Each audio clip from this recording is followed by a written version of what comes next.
मीरा भाईंदर मधील आरटीओ अधिकाऱ्याला बिश्नोई गँगच्या नावानं धमकी देण्यात आलेली आहे। रिक्षा चालकांना मराठी अनिवार्य केल्यानं ही धमकी देण्यात आल्याचं प्रताप सरनाईक यांनी म्हटलंय। मराठीच्या पुढे कोणत्याही गँगला थारा नसल्याचंही सरनाईक यांनी म्हटलेलं आहे। धमकी देणाऱ्या आरोपीवर कठोर कारवाई केली जाईल असं आश्वासन सरनाईक यांच्याकडून देण्यात आलं।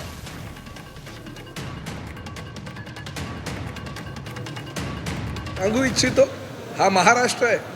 या महाराष्ट्रामध्ये वैष्णवी गँग असू द्या नाही तर अजून कुठली गँग असू द्या, अशा गँगला मराठीच्या पुढे आम्ही बिलकुल येऊ देणार नाही। असे जर धमक्या देऊन मराठीची गळचेपी करण्याचा तुम्ही प्रयत्न करत असाल तर निश्चितपणे अजून मी कठोर कारवाई करायला मागे पुढे बघणार नाही। आणि आमच्या समस्त जे आरटीओचे अधिकारी आहेत जे हे अशा पद्धतीची कारवाई करतात त्यांच्या पाठीमागे परिवहन मंत्री म्हणून आणि शिवसेनेचा बाळासाहेब ठाकरेंच्या विचारांचा, एकनाथ शिंदे साहेबांच्या विचाराचा परिवहन मंत्री म्हणून मी सर्व आमच्या आरटीओच्या अधिकाऱ्यांच्या पाठीमागे ठामपणे उभं राहील।